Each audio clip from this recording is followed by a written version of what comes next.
Hello and welcome back to Please Don't live stream. It's the name of the show. Yes, we are live. We are ready to go, and we're gonna have just a quick setup before we start because this is another live commentary track.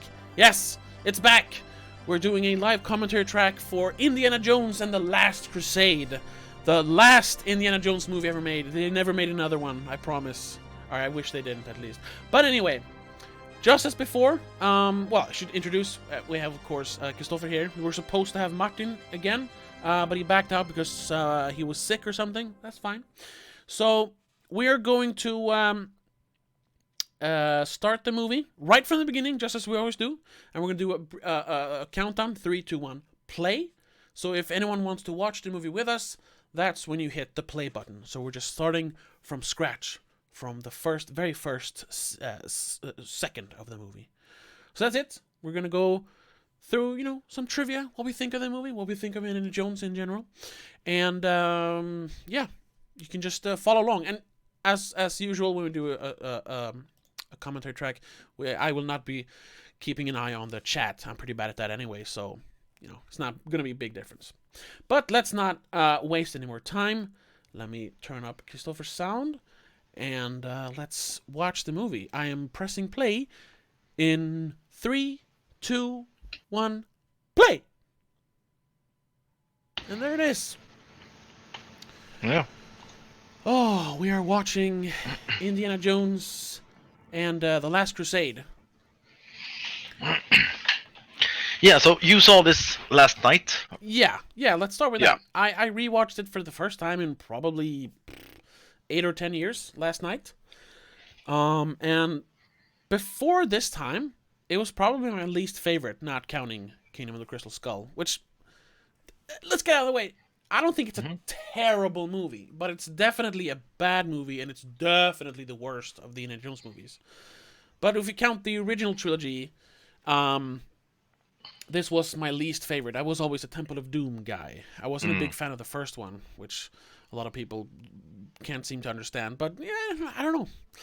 But rewatching it, I really enjoyed it. I gotta say that right away. So I'm even though I watched it last night, I am excited to watch it again. Full disclosure, I did not rewatch this, so I haven't seen this movie for several years now. I'm not the hugest Indiana Jones fan. I like them. Yeah, me neither. But it's not something I rewatch a lot. It's not like Star Wars, for example, which I do rewatch quite often. Yeah. But I never liked Temple of Doom. I thought Temple of Doom was no adventure. I always thought Indiana Jones should be an adventure, like travel places and watch things and solve puzzles and do the everything they do in the first one and in this one, and they don't do in Temple of Doom. No, Temple of Doom is very different. Yeah. But and I should also say that I haven't seen the other Indiana Jones movies. Probably same thing. I haven't seen those in 8 or 10 years. So maybe I need to rewatch the first one, and maybe I'll actually like it, because I've always thought that the first one suffers from this thing that, if you remove Indiana Jones from that movie, nothing changes. He doesn't have an impact on the plot, which annoys me a little bit. He's just like a tag-along. I mean, none of the main characters, except for the bad guys, have any impact on the plot, and that annoys me a little bit. But other than that, that's fair.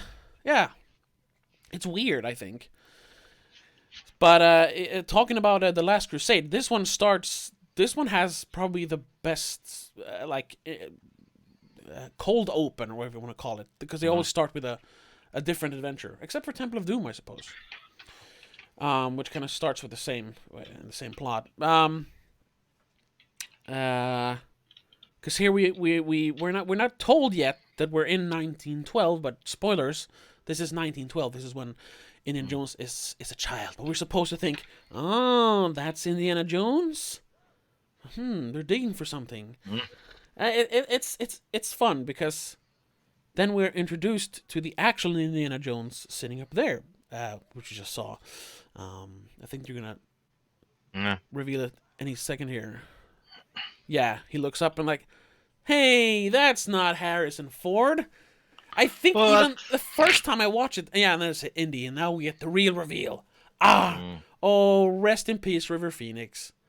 yeah, I totally forgot that or I never got it. I don't know that River Phoenix was in this movie Yeah, because I was reading up a little on the movie and I was like, is he? Oh, of course he is. yeah. Huh. And he's, I mean, all respect to Harrison Ford, but I think River Phoenix is almost like a better Indiana Jones in this brief moment he's in the movie. But how about Sean Patrick Flannery then? Honestly, I think I've seen like one episode of that show. What is it? The Adventures of Young Indiana Jones? The Young Indiana Jones Chronicles. Oh, okay, whatever. That stupid show, which is canon, but you know. Yeah. Yeah. No, but this is. I mean, Harrison Ford is Indiana Jones, but I think River Phoenix, he mimics Harrison Ford perfectly in this intro thing. So yeah. So you're saying he mimics Harrison Ford better than Harrison Ford's acts? No, I was. That's what you're saying? I was being a little hyperbolic. Of course, Harrison Ford is Indiana Jones, but he does a perfect, not imitation. What's it called? Imitation. Yeah, I guess imitation of Harrison Ford as Indiana Jones. So yeah. If they, now he would have been too old, but like he should have played Shia LaBeouf's role in Kingdom of the Crystal Skull if he hadn't died, of course. Yeah, if he lived, yeah. Yeah. That little thing. That little thing where he passed away. Yeah.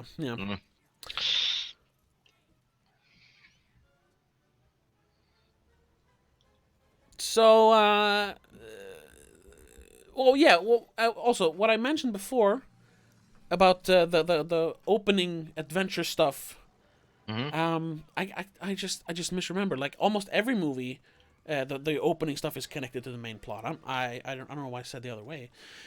This is really the only one where it isn't. We do get introduction of characters, but after we get the flash forward to when he's an adult and finds the cross again.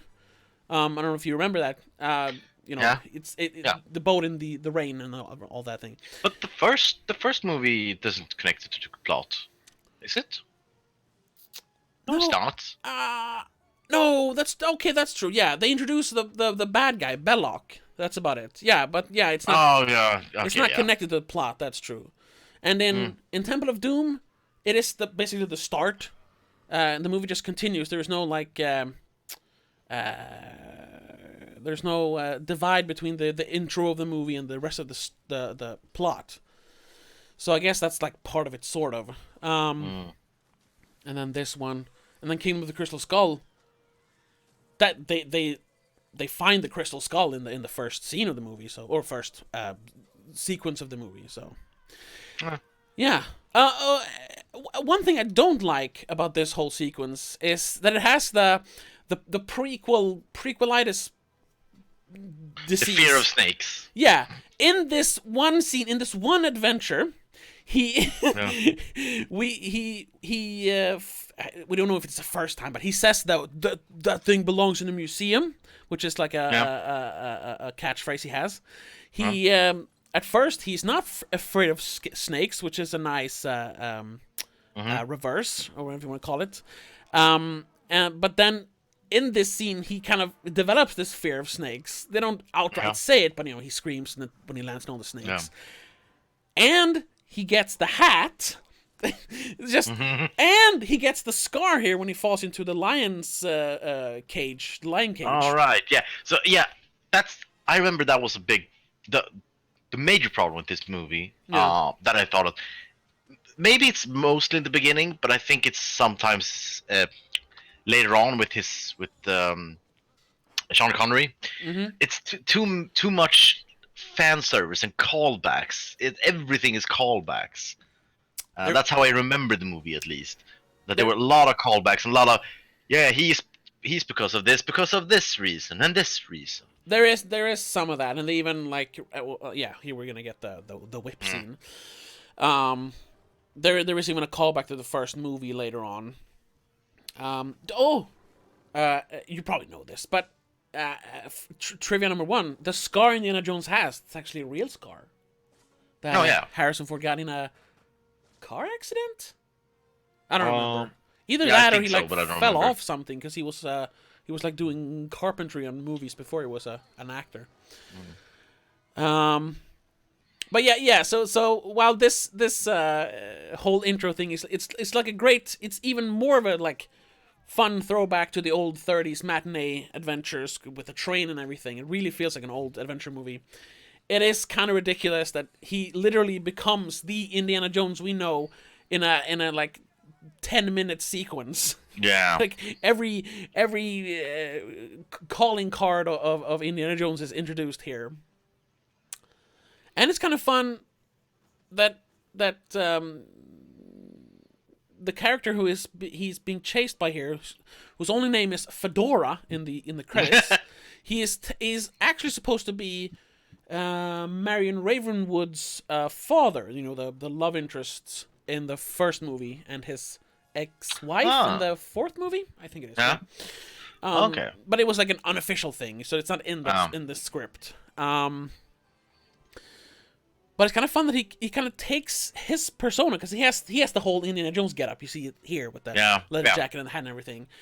Even though he's the exact opposite of who Indiana Jones is, but I guess he kind of sees himself in him as well. Even though they have different goals when they search for sunken treasure or lost treasure. Oh, that was a dog. You know, the dog. Yeah? Yeah. Oh. I don't know what you're talking about. From the end of the movie. We'll get there. Anyway. Okay. In that case, you just say, "Remember this dog?" Yeah.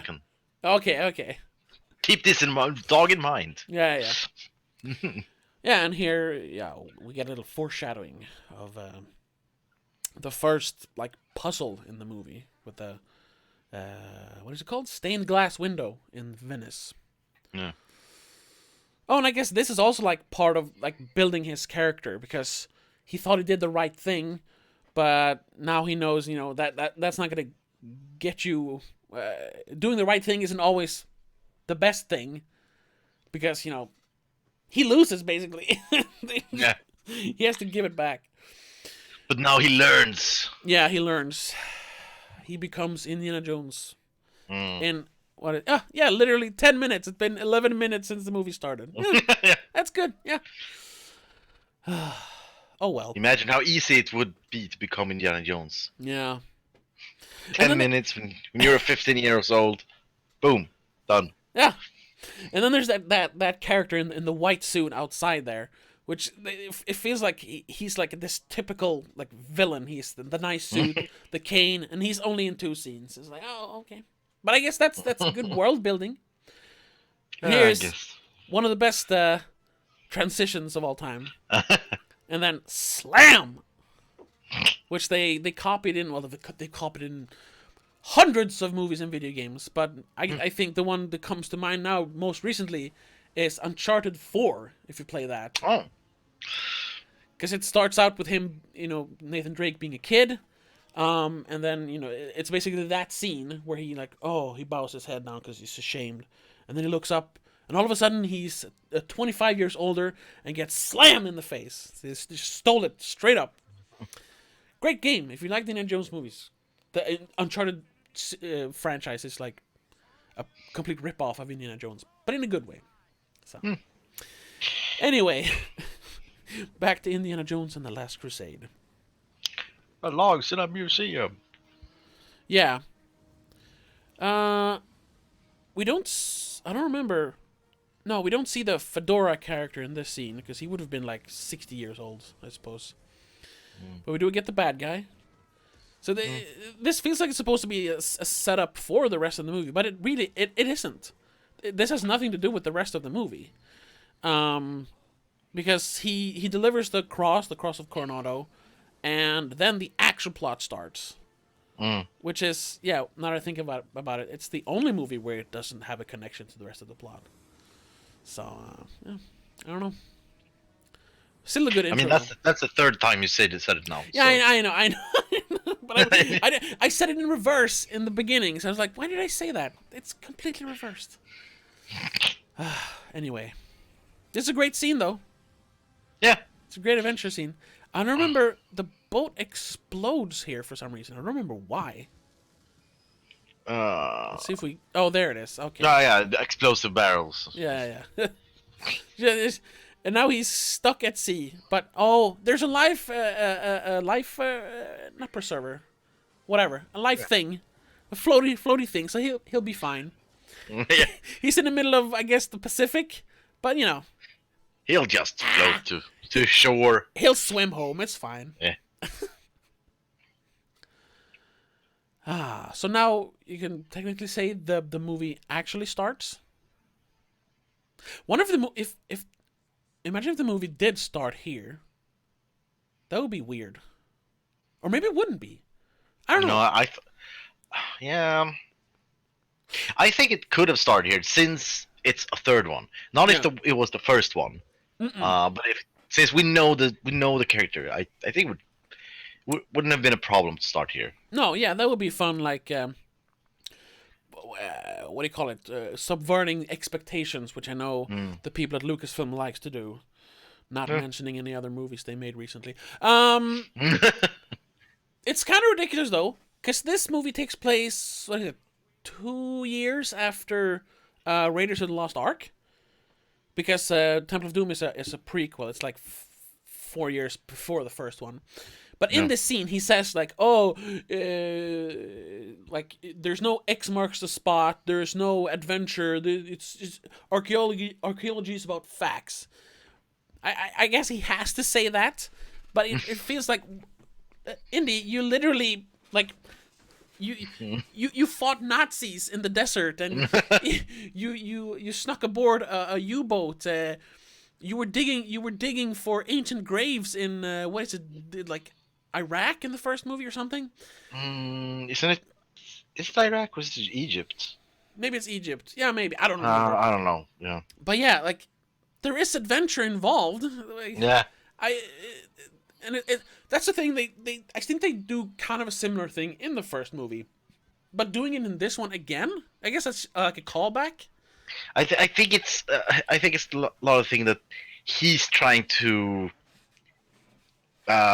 minimize his role in it, because he's such a good guy, and it's all about the relics and the history, and his part is just nothing to do with it. It's it shouldn't be glorified. I think that's his point. But on the other hand, he won't and he won't admit that he actually likes it. Yeah. And then they're like trying to I don't know, do something with his character here, because he's like, he should be one of the most respected professors in the college, and he has his office is in the boiler room or something. There's that big thing in the back. And they're also like ramping up the thing from the first movie where all the students are just in love with him. All the ladies want him, all the guys want to be him. And here they're just like crazy, almost like cracking his door open or smashing his door open to get to him. It feels like they're I don't know, like going over the top, because this is the third one. And I also think that tells something about Steven Spielberg, because I know he didn't want to make this one. He did it because he had signed a 3-picture deal with George Lucas, or he like promised him 3 Indiana Jones movies. So he was only doing it because he had to. So I guess that's why he's like having a little fun with the character, to do something different, I suppose. And also why they're doing so many callbacks is because to the first movie, it's because and Spielberg has said this, because people didn't like Temple of Doom.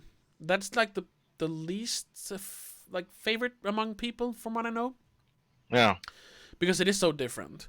So that's why this one is so similar to the first one. But that also works, because in a trilogy you usually reference back to the first one in the third one to like complete the circle. So it makes sense.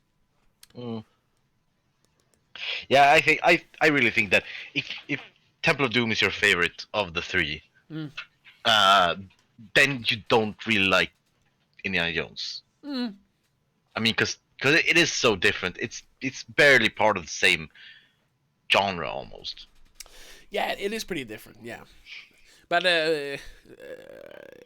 what's his name? Steven Spielberg was in a very weird headspace, having just divorced his first wife. I think he got better Yeah. at it later, but this was the first time. So he was in a dark place. So he wanted Yeah. to No. enslave children and beat them up. And Yeah, because I'm not saying it's a bad movie. It is. No, I don't It's think so quite either. good movie. It just it's one of those things when it feels like it's in the wrong series of movies. Yeah, Uh, it's so different. yeah, it's one of those things as we've talked about before. When this would have been great if it didn't have that name attached to it. Yeah, almost. Yeah, If it was just a standalone movie with none of the baggage, it would have been a great movie. But because of that baggage, I think it's the worst of the series. yeah. I think. Yeah, not counting the fourth one. No. What fourth? I don't know anything. Oh, okay, okay.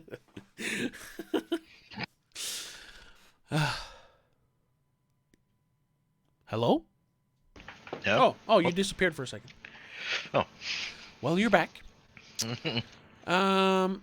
Where are we? Oh yeah, we just missed it. Well, yeah, we're playing it without sound. I have, but right there when Donovan's wife opened the door, you can actually hear the Imperial March being played in the party. Oh. Yeah, it's being played on the piano. So if you when you're not listening to our commentary track, be sure to turn up the volume so you can hear that Imperial March being played. Yeah. That John Williams. The more I listen to John Williams, how do I say this in a good way? The less I'm impressed with his music. I mean, Why? He has created some of the greatest film scores of all time, but some of his stuff feels kind of like rote. Like okay, I'm doing another one of these. I'll just slap together something that sounds like this. This one is kind of like that, and especially the later Star Wars movies. That's not just because I don't like the new trilogy. Just the music isn't as memorable, even in the good one, in the Force Awakens. It's not as good. Even the music in the prequel trilogy feels more engaging. Not the movies, but the music does. So sometimes it just feels like he doesn't give it his all, and this is one of the movies. But overall, he's definitely in the top 10 when it comes to writing film score, I think. Yeah, definitely. Yeah, the guy made the Jaws theme. Yeah, I mean his it feels like his music is so what do you say, influential. You can hear it everywhere. Yeah. Which makes it in a way that his sound is kind of it doesn't sound special anymore because everything else sounds like him. Yeah. Everyone bases on him. Which is kind of interesting because he has quote unquote borrowed a lot of the music from especially Star Wars from what's the guy's name? Liszt, I think. Hans Liszt. Oh yeah. Who wrote the symphony, the 8-part symphony about the planets of the solar system.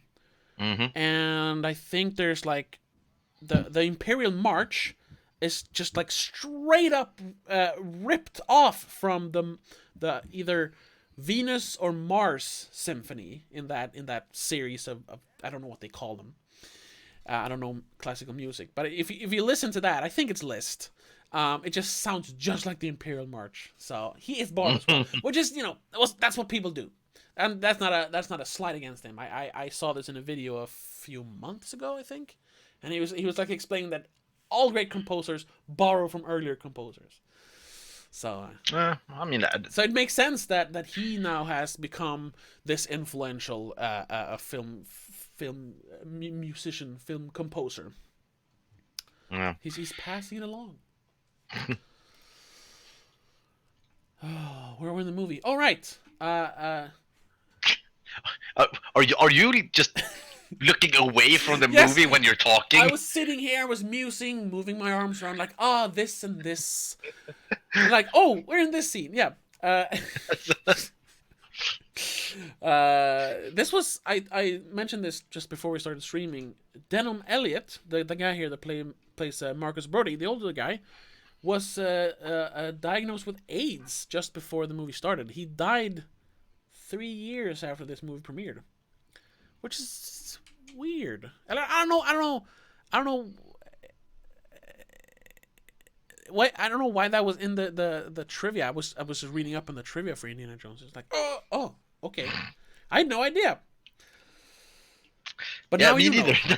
Now you know. That's the first time. And our viewers know. Now our viewers know, yeah. That's the first time we see Sean Connery. Kind of a spoiler, really. Because even if that picture's supposed to be a young Henry Jones Sr., we see... definitely see who it is. Yeah, we can see it's Sean Connery. Oh, and they foreshadowed one of the puzzles they have to solve when they get to the temple in the end. Was on the picture, in the picture frame there. Above the... In the scene, you know. Yeah. Yes, use more words. Yes. No, I recently heard you're not supposed to use the English language to its full extent because that's pretentious. Someone called a critic pretentious for using the English language properly. Yeah. And I was like, how dare they? Oh, God. How dare they? Let's not talk about that. I just... it made me angry, but anyway. Now we're arriving in Venice in a second here. Oh, technically we are in Venice here, and there's a couple of things. I'll see if I can point them out this time that I noticed last night when we were watching it. I was watching it alone. Yeah. Oh. Anyway. Well, it's a while away. First, what is her name? Her last name is Duty. What is her first name? Allison. Allison Duty. I remember that. That's a little funny. You shouldn't make fun of it, but I just had to. Her name is Duty. Anyway. Sorry. Are you though? Are you sorry? I'm sorry, but not sorry. It was too funny not to mention. Her last name is Duty. But let's move on from that trivia. I think we've discussed some of this before, but you know, this is an older movie. It was made in the late 80s, 1989. That's why we're watching it. But I'm not very sensitive to those things, but Indiana Jones, especially in these scenes here in Venice, when he's interacting with the Duty lady, he's kind of sexist. I mean, kind of sexist. That's like what part of his character that he's a sexist asshole. Yeah, no, but I haven't watched, like I said before, I haven't watched these movies in a while. So when I watch this, I'm like, oh my god, like back off, creep! What the fuck? Yeah, but I mean, yeah, you should rewatch the other ones too. I know. Because I think he's worse. I think in Temple of Doom, he's the worst. Oh yeah, he's terrible in Temple of Doom. I don't mind because first of all, they're shot in the 80s and they take place in the 30s, so like I get it. But it was just like watching for the first time in so long. It was like, oh, back off, man! What are you doing? And I'm not even that sensitive. And I'm just thinking like, oh, when are they going to start writing articles about Indiana Jones and the problematic sexism with Harrison Ford? I'm sure if I Googled it, but there's probably some out there. But yeah, we're not going to go there. I just noticed it because it was so abrasive in some scenes. But here we have, I guess, the first proper puzzle of the movie. And it's in this scene a little later where I noticed some really like shoddy workmanship in the set design. It's not here. Everything here looks fine. But when he goes, because he's gonna go up the spiral staircase and look down and he's gonna reference what he said in the beginning of the movie when he says, "X never marks the spot." And here we are, 15 minutes later. Spoilers. X marks the spot. Ugh. That's a little... I get it. That's funny. But it's a little cheap. It's a little cheap. It should have been like in the end of the movie. X should have marked the spot in the end of the movie. Not 10 minutes later. But if it was the end movie, the audience would have forgot it. Oh, that's right. Oh, know? yeah, the cattle. The audience, they wouldn't remember that. They don't have retention span. But here... Not more than 10 minutes. Oh! X marks the spot! Oh, wow. Oh, look behind him! Look behind him! Those are fake books in fake bookshelves. Did you see that? Yeah. Oh my god! It's just like a plywood inlay with fake book what's it called? Backs. The binding part of the book. It's just like, oh. what? Next to them, you can even see there. But and over there as well. I never thought of behind the guy there. They're real books, but the rest are just fake books. This is kind of funny. Well, this is a fun gag. But I'm noticing so many fake books here. Why are there fake books? It can't be that expensive. Just put some bookshelves up there. Or maybe this isn't a real place. Maybe it's all a studio. In that case, I think this is all a studio. Well, in that case, it looks really nice, except for those bookcases or bookshelves. And I mean, also, I gotta say, this is like the worst puzzle ever. Well, by the way, where's the fucking X? Oh, I missed that. Yeah, the X disappeared. Hello. I got it, Mr. Spielberg. I want to talk to you. Excuse me.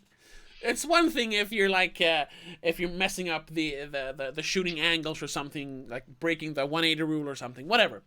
But there's no X. Yeah, there was no X on the ground there. Where did the X go? Ugh. I didn't notice that yesterday. That's terrible. Yeah, but yeah, again, I gotta say it's a really bad puzzle. This just destroy the floor. It's under the floor. Also, and he's like, it's somewhere inside of here. Yeah, where else would you put it except under the floor? What? Yeah, I don't know. Maybe in the walls, behind the fake bookshelves. Oh my god, that's why they're fake. No, I don't think so. And here's another weird part. This is fine when the shadowy men in black appear, or men in gray, I suppose. But in a second here, when Indy smashes through the wall, or did he? No, he isn't done. It's the next scene, I think. We'll see. It's this scene, right? All right. Oh, yeah. Here, first of all, here's a callback to the first movie, and they even played the little what is it? Ark of the Covenant theme there. Sure. Hey. Sure. Yeah. Oh yeah. Here's the wall that in this scene it's solid with some bad masonry. But you see it's a solid wall when he touches it. And now, look here. Now it's all crumbly. And here, this is supposed to be like a sealed secret tomb that has been sealed for what is like 500 or 600 years. Yeah. But he says it's petroleum. Now I'm not like I don't know chemistry that much, but petroleum or gasoline is not just something that occurs naturally in the ground, does it? Someone must have put it there. Yeah. So isn't he like, who put gasoline here? And why is he lighting a torch when they're walking in like up to their knees in gasoline? That seems very dangerous. I know they don't have a flashlight, but Jesus Christ. Well, to be fair, I'm not sure about a torch, but petroleum is quite hard to light in. Oh, well. In these circumstances. Well, if you have like a river of petroleum. Okay, well, not in this movie. You'll see that in a couple of minutes. Because I'm not sure about a torch, but I mean, what the? Yeah, I'm a man here. I'm gonna say. Well, she can't walk. because she's wearing high heels for some reason. Yeah, because that's a big trope in movies. When you throw a lighter or a match at petroleum, you can't light petroleum in that way. Oh. Because it's too wet. It will. Oh, so it extinguishes the flame before it actually ignites. Yeah. Oh, okay. I'm not sure if you have an actual torch. Oh, he stepped on the rat there. He actually stepped on a rat. It survived, but Do you know it survived? Well, you see it run away. Maybe it broke its back or something. Yeah. It could still run. So. But look at this. What if he like snags here, just falls over with that torch, whoosh, and they're gone. End of the movie. Yeah, because I know the whole thing where you like throw a cigarette or a cigar at a car, it won't explode. But I mean, that's a big live flame. That probably would have set it on fire. Yeah. But I mean, it's a movie. It's a movie. Yeah. And here, now they find the second half of that stone carving. But speaking of the fire, that's still like a minute or two away. But they're actually gonna set fire to the petroleum, and we'll talk about that when it gets to that. Yeah, it's another little nitpick that I discovered, which yeah, like I said, I rewatched it last night, and for the first half hour, because I remember this as my least favorite Indiana Jones movie. Mm-hmm. So the first you were sitting there with pen and paper in hand. Yeah, but I'm gonna find all the flaws. I'm gonna poke so many holes in George Lucas Steven Spielberg's epic movie. But it's around when they get into the boat chase a little later. That's when I realized that, hey, this movie's actually pretty good. It's much better than I remember. So I'm actually gonna watch it. So all these nitpicks I'm pointing out here in the first half, 35, 40 minutes. I don't think I have that many for the rest of the movie because I was actually engaged in the movie. But here, yeah, they set fire to the petroleum. And they're first I thought they were actually burning the rats, but all those are fake rats, which is very good. I don't like rats, but you shouldn't set fire to them. But first of all, if that isn't water with just petroleum on the surface, shouldn't they still catch on fire even though they do this, create that air bubble? Shouldn't the petroleum just catch fire? I was thinking maybe just based on how it looks. I don't know. I'm just speculating here. Yeah. It could be that it's not the petroleum that catches fire. It's the gas, the air. Oh yeah, the vapor. Yeah, the vapors. Yeah. Okay, that could make sense. Could be. That's what it looked like when it set when it was catching on fire, because it was fire came in the air, not on the water. Or it could be just that they couldn't do it. You know what it could be? Technically. You know what it could be? Yeah. It could be that it's a movie. I'm just hey saying. now. Maybe we're overthinking it. But here, that's what we're here to do. Yeah, I know. So here's my next nitpick. These guys, the guys in the gray suits, they set fire to the entire grave thing down there, and as far as they know, there's no way out of there. So as far as they know, Indiana Jones and the lady are dead. They're incinerated. But still, they run out of the church or the library as if they like, oh no, they got away. How do they know they got away? Yeah, that's a fair. I was trying to like explain to myself like, oh, they had a lookout outside, but they don't show that in the movie. So you just have to assume that someone told them, or I don't know. It annoys me. It's one of those like nitpicks. Is like they could have fixed it. They could have just had them stepping out of the church or like, yeah, we got it. Hey, there they are. But instead, they just run out and start chasing them. Stupid. That's Steven Spielberg. He doesn't know how to make movies. I should make the next Indiana Jones movie. I could do a much better job than him. That's a lot of funny. That's good banter. This whole boat chase is fun. This we probably discussed that before as well. Like it's this comparing it to modern action movies, it's so quaint, but that's kind of what makes it good. Because you can follow along with what's happening. There is tension in the scene, like here when they're almost not gonna make it. Oh my god, they made it. And then these guys, they're not gonna make it. They boom. No. That's nice. And the boat just, or the wreckage keeps going. I like that. Yeah. That's the thing about the Indiana Jones movies. They're pretty violent, especially the first two. This one as well, but it's so weird because these feel like they should be like PG or PG-13 movies, but I guess they were back then. But if they were released today with this kind of violence, they would be like R-rated. Oh yeah, definitely. Yeah. Especially later when it's a bunch of blood and people are being beheaded but it's good. It's the kind of violence we need nowadays. Is it though? Yes! Kids are Yes. kids are too sensitive. They're too coddled. They need to be afraid when they watch movies. They need to be disgusted and have nightmares. It toughens them up. I mean, okay. Yeah. That's why all 10-year-olds should watch the John Wick movies. Parents everywhere, show John Wick to your small children.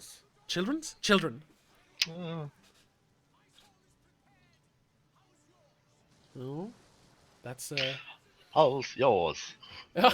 yeah, he has a very, very British accent, which I don't know. They don't explain, but I guess he's British. He's British.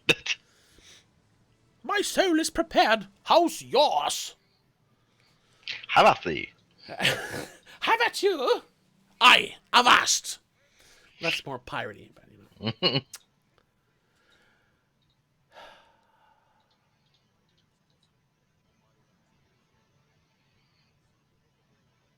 Oh yeah.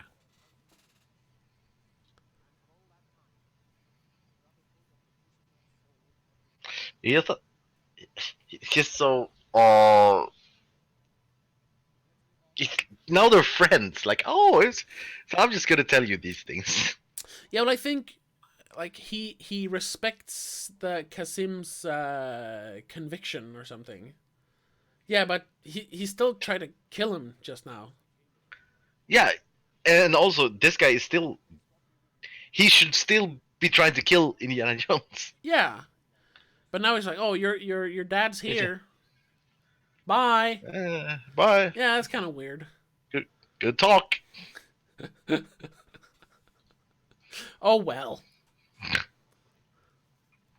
I don't know. It works. Here it feels like they didn't manage to complete the rubbing. Parts are missing. Yeah. That annoys me. Why didn't I finish it? That annoys me. It's not like they were under actual like time constraints. It's a movie. That's a very small nitpick. I don't know. Yeah, it is. Yeah. This is the kind of dialogue. Now they're just like figuring out this puzzle that Henry Jones Sr. had been trying to figure out for like the last 30 years of his life, and they just sit down here, have a nice glass of whiskey, and like, oh, I get it now. This is it. Haha. Yeah, obviously. Yeah. I mean, yeah, they have all the fucking clues. idiot didn't figure it out. This out. They do have all the clues, but it's almost like this like Deus Ex Machina. Like, oh, how are they gonna find the clues? Well, you know, they're archaeologists and history scholars. They know stuff. Oh yes, this city and that city, and this was buried here and there and there and here, and oh, okay, let's go. Wait.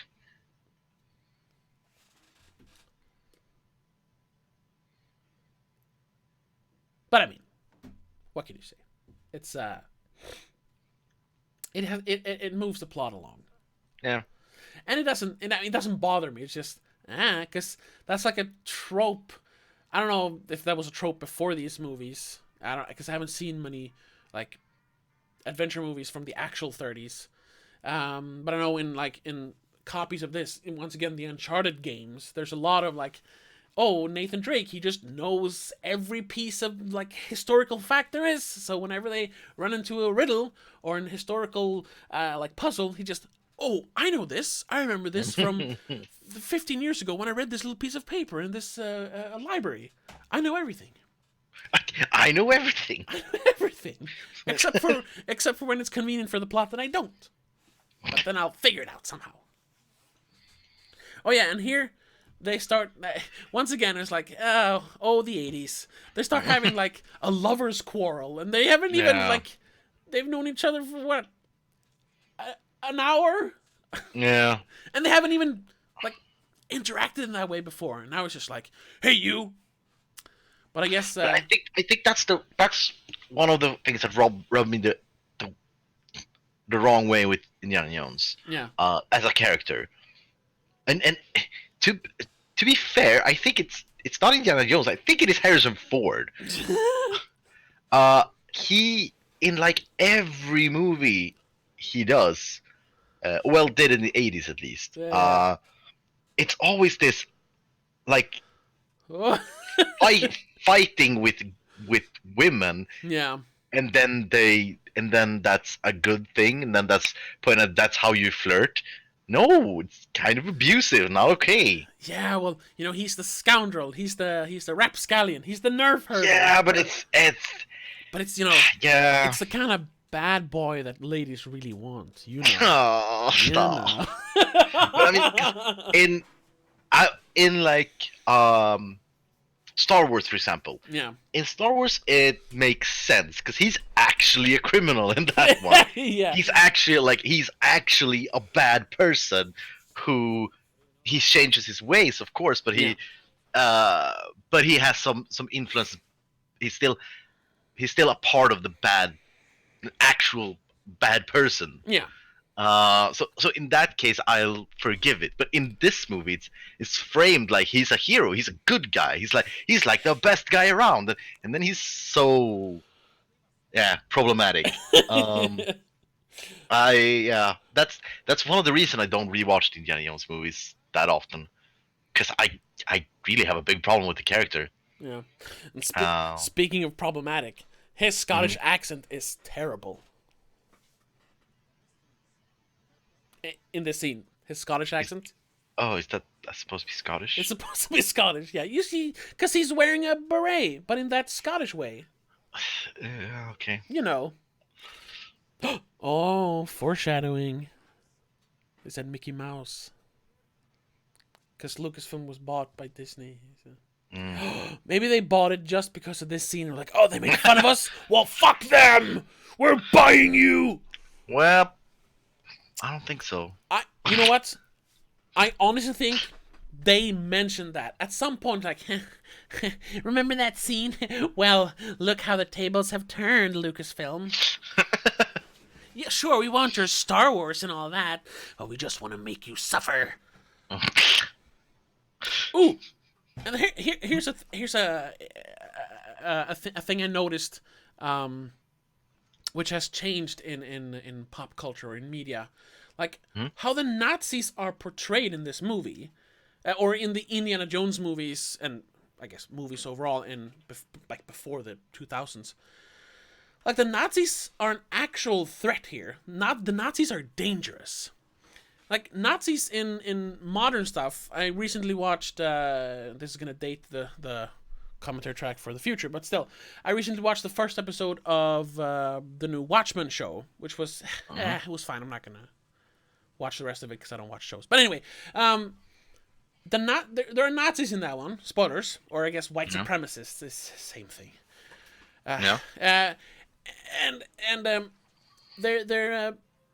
They're portrayed like a threat, but not as when they're actually fighting the Nazis. They're just an obstacle to be mowed down by the heroes in that show, or the vigilantes in that show. I don't know if you've seen it. No, I haven't seen it. Okay. And there's the same like in the new Wolfenstein games, and I don't know, Nazis in general in media. They're almost like made fun of, which I understand, because we should ridicule them. Yeah. But we should also acknowledge, at least like if you make an historical thing like the Wolfenstein games, even if that is like made up historical stuff, you should acknowledge that hey, the Nazis are dangerous. They are forced to be reckoned with, and instead they're just they're only made fun of, which I think is kind of weird. So when I saw this yesterday, I was like, hey, I like that the Nazis are actually dangerous here. That the heroes are outmanned and outgunned by the Nazis. Yeah, and that again that harkens back to this is it's back.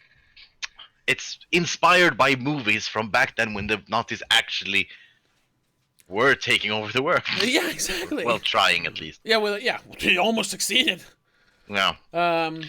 Yeah, but I think that should still be acknowledged when you do like new Nazi stuff as well. Like Nazis should be like a proper threat. Yeah, of course. They should always be defeated, but I mean, we have to recognize that they're dangerous. They're crazy. Yeah, but I think that part of the thing is why they aren't is because you don't want them to look cool anymore. Yeah. Because back then, everybody was on board that Nazis was bad people. Yeah. We all agreed that Nazis were bad people, and then we can portray them as actual threats and I mean actual people. Mm-hmm. But nowadays, there are a huge bunch of people who think that Nazis aren't that bad for some fucking reason, and we can't give them more reasons to think that. That's okay. Yeah, that makes sense. Damn it. Yeah, I mean, I'm not sure, but I don't know if this is actually a conscious choice that people do, but I think it plays in. No, yeah, that makes sense. It definitely does make sense. Yeah. So just thinking that, yeah, then talking about making light of the Nazis, first they steal our memes, then they steal our hand gestures. Now they're stealing our movie Nazis. Nazis. You know what? Let's make a bold statement here. Nazis, they're fucking terrible. They suck. Yeah, They suck. Yeah, I agree on you. Okay, I agree on that. That's good.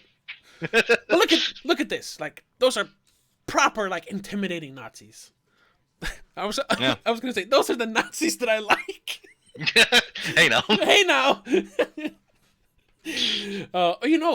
All this talk about bad people. I didn't think of that. We're live streaming this. We said Nazis like 20 times. I gotta check. Oh yeah. Are we still streaming? Yes, we are. Okay, we're fine. Have fun with the lifetime ban. No, so far we're still up. So we're fine. But yeah, we totally glossed over the introduction of Sean Connery. Hello. Oh yeah. Yeah. Yeah, that's Sean Connery. That's Sean Connery, who I don't know. He does an American accent in this. I'm not sure. It's weird because he has that the Scottish sounding S's and he kind of sounds like this, but he tries to do an American accent. I don't know what he's supposed to be. Yeah. It's that's a problem with him in every movie. Yeah, and I was thinking that last night, like, because he's doing a pretty good job in this movie. He's a good, like, father character compared to Indiana Jones. They play off each other very well. Which was actually a second writer had to come in to rewrite the specific dialogue between them two to like punch it up and make their chemistry work better. The guy, yeah, the guy was paid $1 million in 1988 when they shot this just to punch up a little bit of dialogue in the movie. That's insane. That guy. Yeah. Ooh. But anyway, yeah. So I noticed like he's a pretty good actor, and then I thought like I think I've only seen him in I've seen all the Bond movies he made, but other than that I've only seen like I don't know maybe 3 movies that he's made. I've seen this. I saw The Rock. Yeah, and that weird spy movie. Oh yeah, the the Avengers. Yeah, The actual Avengers. Yeah, I never saw that. So I think I've only Oh, seen really? yeah, The Rock and this. Yeah. Um, Yeah, I mean, we should see the Avengers on the show. I've heard it's weird. Fucking weird. Yeah. Oh, Donovan. He was a Nazi. Well, he's not a Nazi, but he's a It's a Nazi. Nazi all sympathizer. along. Yeah. Damn it! The Nazis, they're everywhere. They're ruining everything. Again, yeah, but like, I was thinking like I should watch more Sean Connery movies because I don't even like what has he done except for this Highlander. Oh yeah, okay, I've seen him in Highlander. He's in the first two. Yeah, I've seen the first three. Yeah, there's like 5 now, or was, I don't know. But I don't know. Like he's the kind of like actor that everyone knows who he is, but it feels like people only know him for like, yeah, he was in Bond, and then a couple of other things that people recognize him from. But he's been in like he's been in a lot of stuff. Yeah. And he's not. I don't know why that's like a fun trivia. He's not dead yet. Fun fact. He's not dead. He's not dead. Yeah, I don't know. Well, he's. I was gonna say he's not that old, but he's pretty old. He's born in 1930. So. Back to the movie. This scene, they just explained that Marcus Brody. He's like, he's this super duper scholar who can blend in, and because he knows so many languages and everything. And before this in the movie, he has been a pretty straight laced like regular character, just like in the first movie, because he's in the first movie as well. But in this scene and kind of for the rest of the movie, he turns into like a comic sidekick. I think that's kind of weird. Yeah, but that's because they. Wait. Oh. Yeah, I think it's. Did the first one have a comic sidekick? Salah. What's his name? This guy, John Rhys Davies. He's kind of a comic sidekick. Yeah. But he's also. I mean, the movie doesn't have a proper comic sidekick, but he's kind of funny, and Indy's kind of funny. Yeah, because the second one has like short rounds. Mm-hmm. And as a quote unquote funny sidekick. Yeah, and also the girl also in a way. Oh yeah, her as well, quote unquote funny. Yeah, I was thinking if the second one made it a standard that we need a funny sidekick person. No, they don't. Yeah, this one. Yeah, but he's only like he's in so few scenes, and then for a few scenes towards the end, he becomes like a serious character again. I don't know. It's back and forth.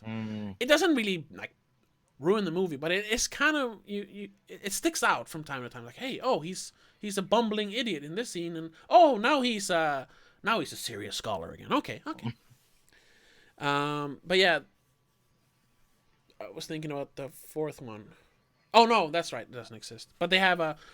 If a fourth one did exist, they would have John Hurt as a funny sidekick in that movie. So. Oh yeah, true. But yeah, it doesn't exist. Well, it's good that it doesn't. So. Yeah. In this fake movie that I made up about interdimensional aliens and jungles and stuff. Yeah, then they would have a comic sidekick. Yeah. All right. And he I don't know if this is like part of that dialogue, but I think it is. Like now when they go, what's his name? Francis Ford Coppola, Sean Connery. Jesus, yeah. Yeah. Francis Ford. They're what kind of tics was that? I don't know. I forgot what his name was. They're both talking to her. I think that's part of the punching up the dialogue between them, even though it's not between them. But all of the dialogue between them is great. So I guess that $1,000,000 really, he earned it. I forget what his name was. The guy that did it. Let's see if I can find it. Because he was literally hired just to rewrite that dialogue, nothing else. No plot points or dialogue for other people. It was just that. Let's see here. Oh yeah. Well, talking of the script, we mentioned that before the stream, but George Lucas wanted the third movie to be set in a haunted mansion. Oh yeah. Yeah. Speaking of scripts. Oh, here it is. Yeah. No, go ahead. Yeah. Do you know anything more? What his thoughts was about that? Haunted mansion. How would that even work? I don't know. Yeah, it would. First of all, it would have been set in one location, which would be boring. I know this stuff, the Castle Brunwald scenes, are like a reference to the haunted mansion script. It's not haunted, but it's in a mansion with secret doors and stuff. But that's about it. Like we mentioned before, yeah, the Fedora character from the beginning of the movie, that was also like it was part of the script, but they changed it.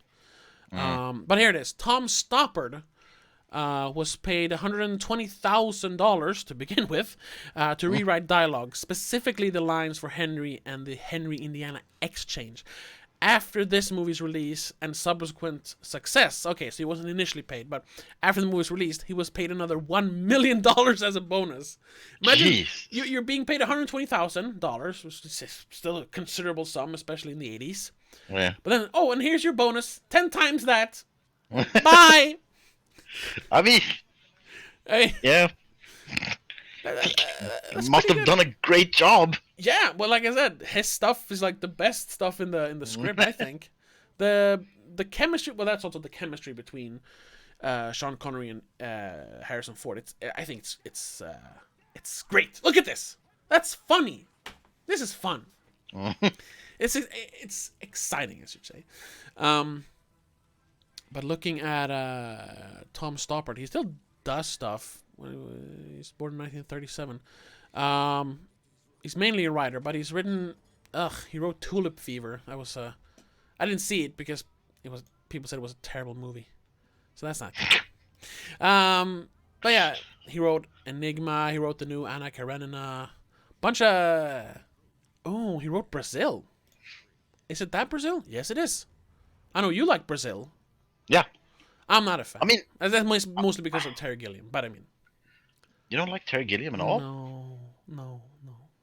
Oh, okay. I like Quest for the Holy Grail. That's it. That's the only Terry Gilliam movie I like. I think Terry Gilliam is great, but I don't think Brazil is his best work. Oh, okay. I mean, I like it. It's a great movie, but it's a little too long. Okay, yeah. Ooh, he wrote Rosencrantz and Guildenstern Are Dead. Yeah, I know. Another movie we should do. Yeah, we should do that at some point. Yeah. Hapgood, Billy Bathgate, nothing. Oh, okay, yeah, Shakespeare in Love. I don't like it, but I mean, he won a bunch of Oscars for some reason.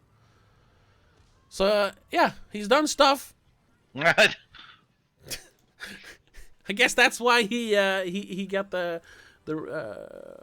writing job for this movie, even though this was before that, but because of Brazil and stuff.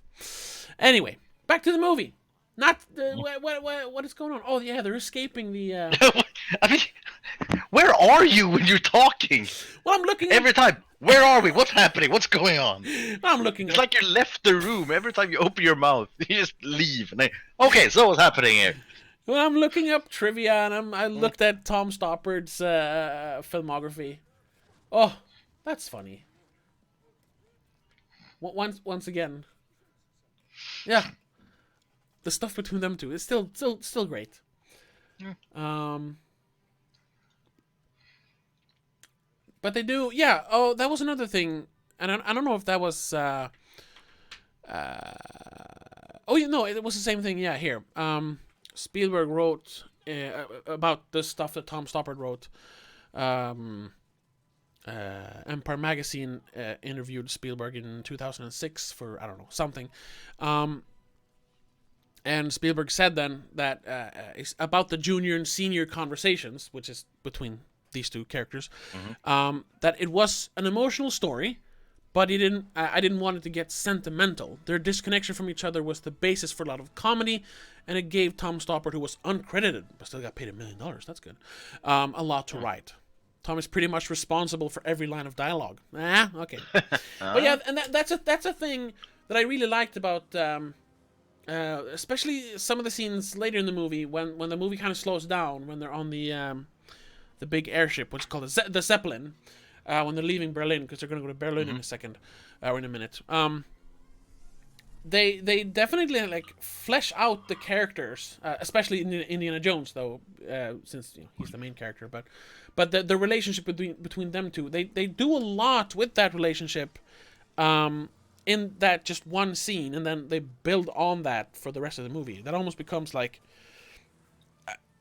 it's not a character driven movie, but a lot of the movie is character driven.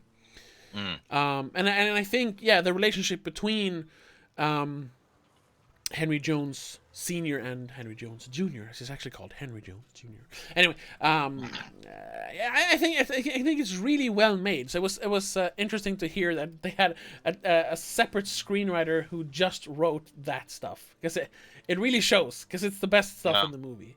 And it becomes like in just a few lines of dialogue, it becomes very like emotional without getting like he said, sentimental. So it's great writing.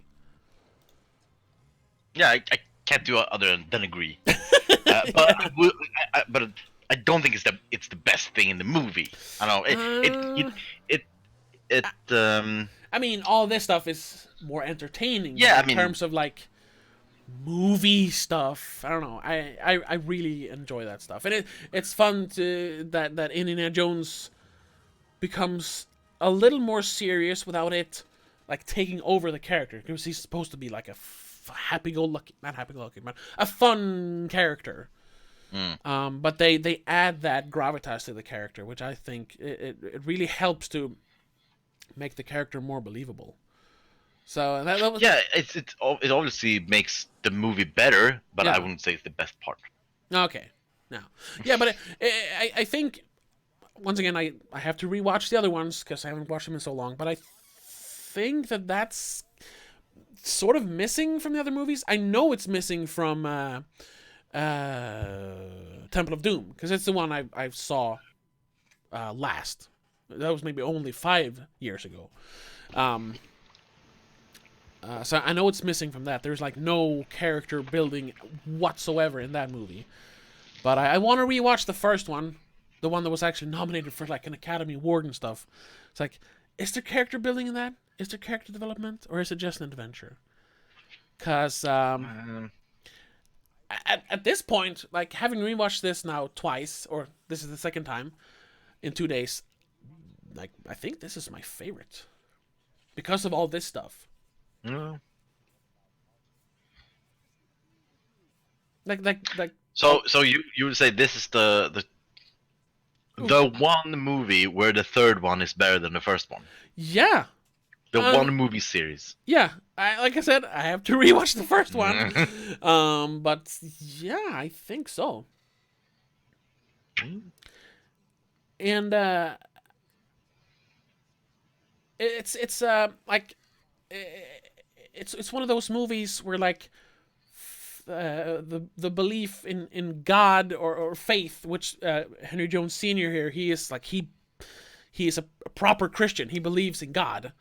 That's kind of a something that they don't agree on, but it becomes a thing towards the end of the movie where you kind of have to believe to make the leap of faith. We'll get to that. This is one of the few like pieces of media where I'm like, okay, I respect this character, in spite of his belief, because I'm an atheist. So it's often like, ugh, whatever, okay. But it's like, oh no, I get it. So that's another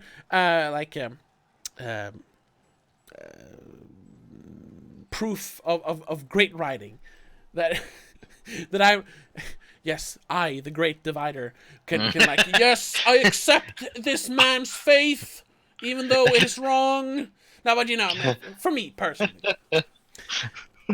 Oh, another nitpick. All the swastikas on the banners is like the actual Nazi swastika. It's like turned, but all the flags that they were carrying, the Nazis were carrying, they were like not like askewed. They were just the if you look at them, they're just the symbol of the sun god that they stole. Because what Hitler did was he twisted it like 30 degrees or something, so that it like points down. Yeah, and also changed the direction. Oh, that's true. Reversed it too. But I don't know why they have different, like, on the banners and on the flags. Another, like, miss in the set design of this movie. Oh, book burnings. Always a great thing. Yes. You know you're on the right side when you decide, let's start burning books. Yes. When when knowledge and intelligence is your enemy, you know you have you have the right beliefs. Yes. Which is also kind of weird. Like, let's not get like that's a huge discussion about like ideals and stuff. But like here, Elsa Schneider, the character here, like she's a scholar. She just like Indiana Jones, and it feels like it should go against any like educated person's like beliefs or ideals to like be part of the Nazi regime because of what they did when it came to science and the book burnings and everything. Like, how can you be like a teacher or a scholar and like, yeah, I'm also a Nazi? Like, do you just hate Jews so much? It's weird. I mean, this is not the movie that needs to deal with those kind of topics, but I just thought of that when I saw this scene, because she's obviously like distraught by them burning all the books because they're burning knowledge, and she's like, ugh. Why are you a Nazi? It's so weird. Maybe she was forced. I don't know. That guy, however, he's a pretty good Hitler. He kind of looks like Hitler. Yeah. And it's kind of fun. Harrison Ford almost like smiles there. Yeah. Because I mean, the guy's like the most evil man ever, but it's like, hey man, it's still kind of exciting. He just met Hitler. They got the autograph. Yeah. That's kind of cool. Oh, this scene. I thought these two guys reading the newspapers, I thought they were going to be like secret agents or something. The way they just stand there, like, obviously covering their faces. I wonder if that's like a cameo or something. I haven't found anything about it. Yeah. But they're just standing there like statues. It has to be something. I don't know. But here, this is another scene I really like. I have I wouldn't call it a fetish, but I really like airships and zeppelins. I think they're really cool. So this is also one of my favorite scenes in the movie. I don't know. I just needed to point it out. You can just hear the smile on your face. Oh yeah. My favorite scene in the movie. It's so I don't know what it is about. It's also like, I hate steampunk. I think it's ridiculous, but a lot of like steampunk literature or movies or whatever always have like these like weird mechanical flying ships, like airships. A lot of them has, and it's just like I just love that stuff. I don't know what it is. This whole notion of like sky pirates and it's so cool. And zeppelins they're like big flying ships. Like, look at this. It looks like a boat, but it's in the air. I don't know why. It's just so cool. I mean, at this point, Indiana Jones he's like Hitman. Yeah, yeah. It's kind of fun knocking people out and changing clothes in every scene. Yeah, and it's kind of fun that the coat doesn't fit him at all. Yeah, that's a nice little touch. Oh, and this is a good Indiana Jones scene when he when he says "no ticket."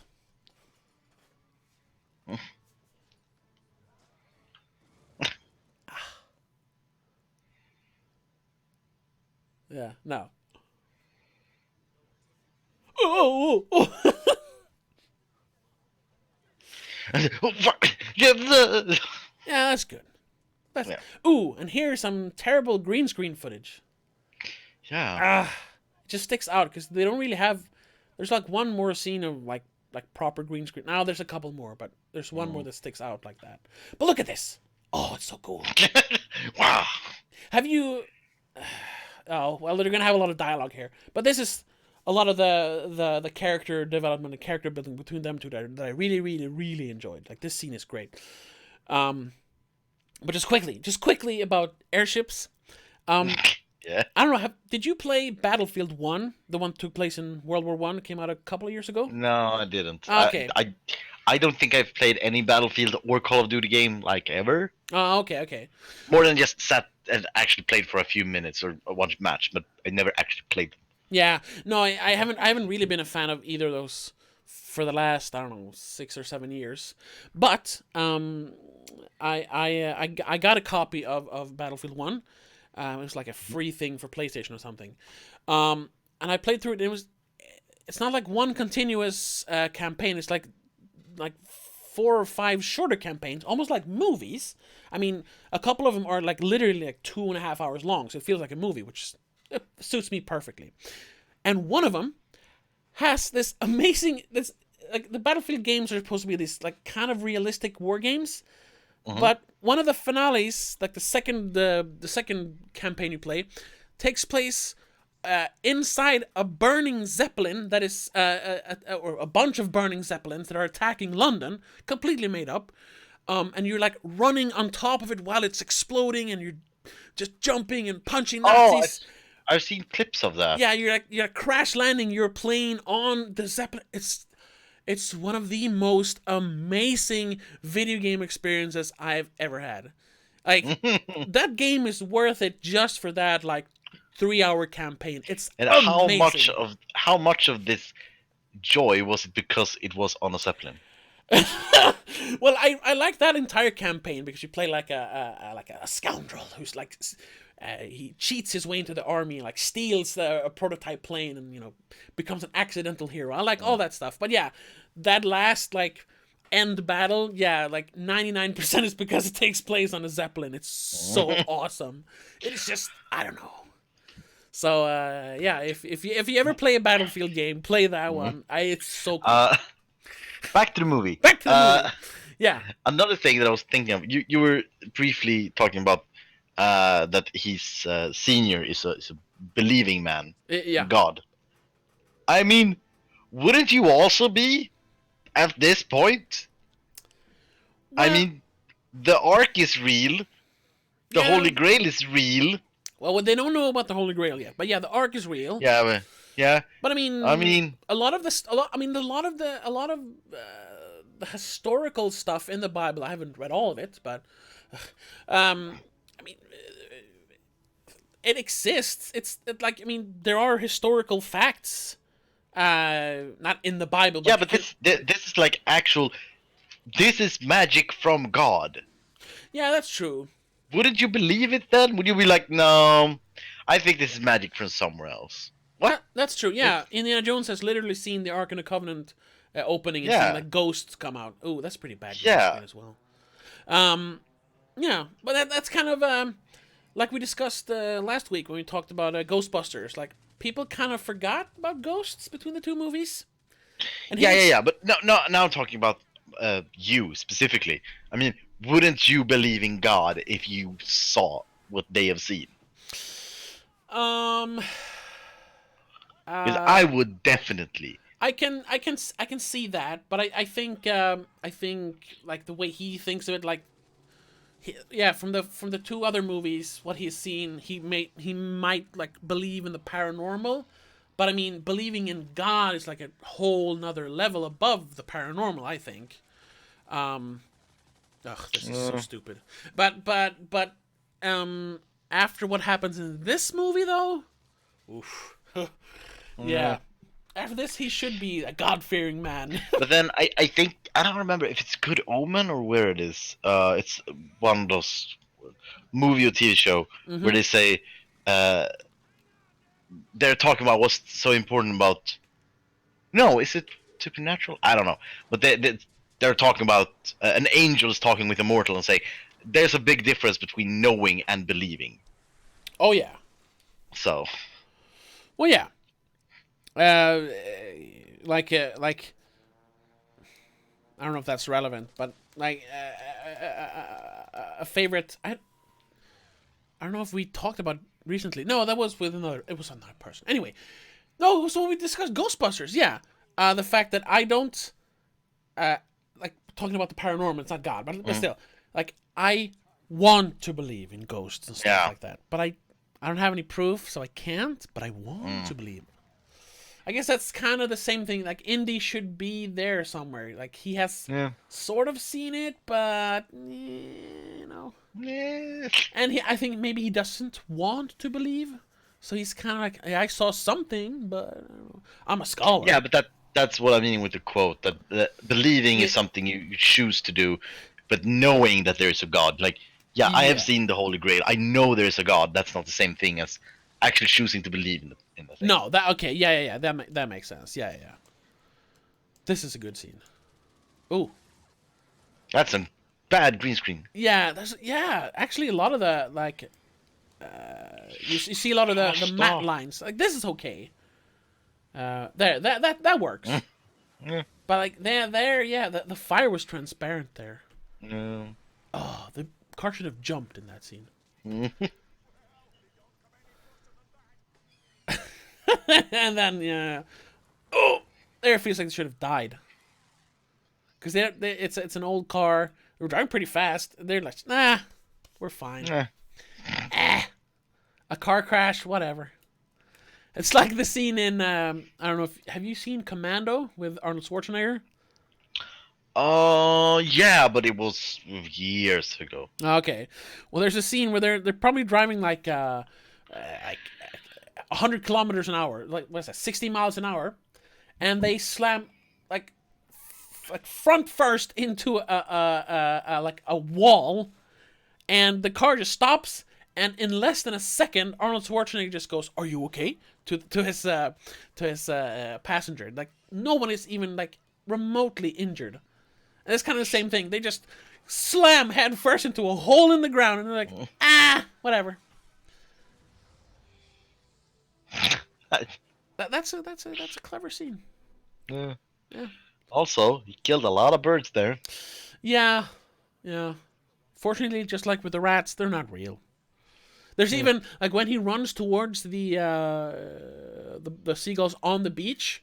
I didn't notice it, but I read about it. There's supposed to be like paper cutout birds within like the real birds because they didn't have enough. So somewhere in there, there are paper cutout birds on that beach. A little trivia for you.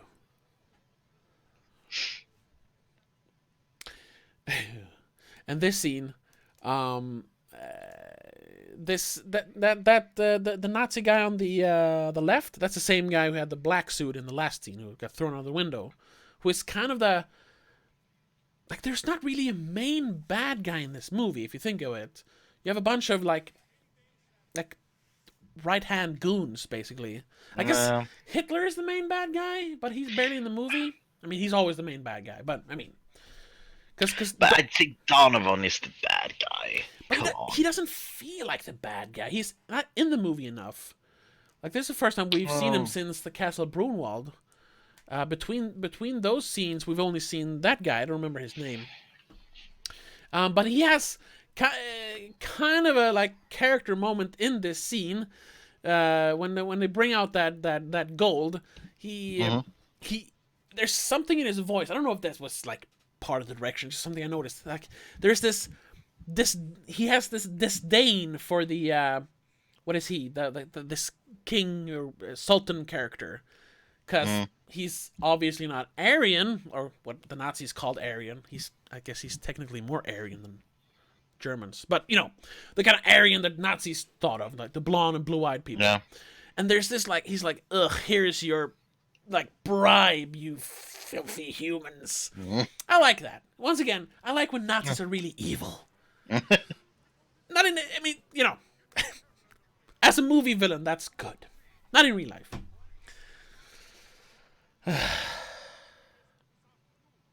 Oh yeah, and we had once again the Marcus Brody. Why is the movie out of focus here? Indiana Jones is out of focus. Yeah. That's weird. The focus puller. Fire him! Fire him! Fire him! 30 years too late. Yes, Marcus Brody was in that scene when they talked about the gold and the Rolls Royce car, and he was just walking there. I don't know why that character is even in the movie at this point. He doesn't have a point in the movie. There he is again. I guess it's he's kind of like the damsel in distress, because they don't actually have a damsel in distress because Elsa was a Nazi. I guess that's it. Okay, fair enough. Yeah, but sometimes it just feels like that character from the first movie, that he had a small but significant role in the first movie. Now he's just tagging along in this one. And now he's all serious again. Remember when he was trying to... He wasn't that that much of a comedic character. No. But he's like, He had like a half a scene when he like said a few jokes. Does anyone here speak ancient Greek? Oh no. Yeah, and that was like what, 2 minutes? Yeah, I know. I'm nitpicking. Oh.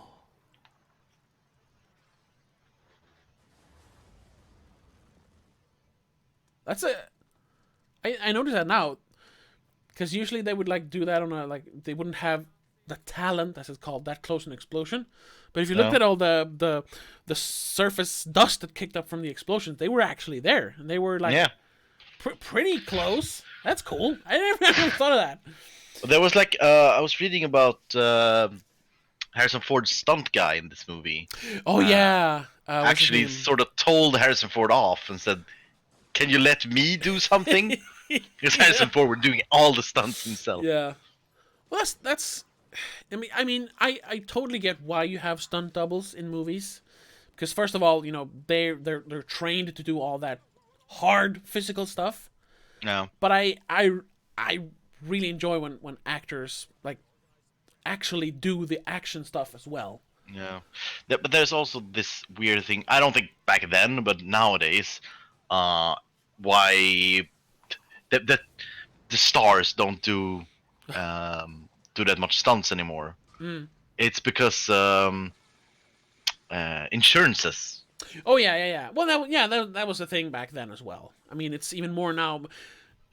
That's kind of I mean, as a stunt guy, I mean, they like doing all that, you know, driving cars and jumping in the air, getting set on fire. That's why you become a stunt guy.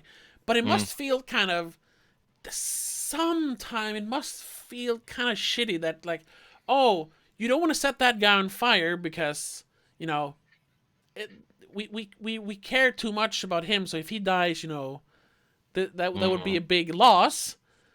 But you can set me on fire. Okay. Yeah. I mean, they're, like I said, they're trained for it, and that's their job. But somewhere deep inside, it must be like, oh, okay, I'm not that important. Yeah, fuck you too, that I guess. Right. Fine, run me over. It's my job, ain't it? And they're like, yes, it is. What's your problem? Yeah.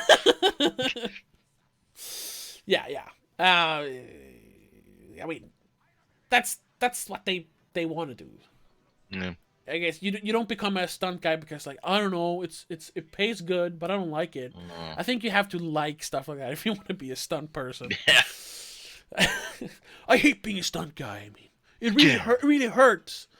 I broke both my arms last year, but it pays well, so I think I'm going to keep doing it. No. I'm just thinking of Brendan Fraser. Oh? You haven't read about that? No. Or heard? For the, what was it? The third Mummy movie. Oh yeah, I never saw that one, but I know. Yeah. Yeah, It takes I place didn't in see it either. China or But whatever it is. he, I don't know if he didn't have a stunt guy or something like that.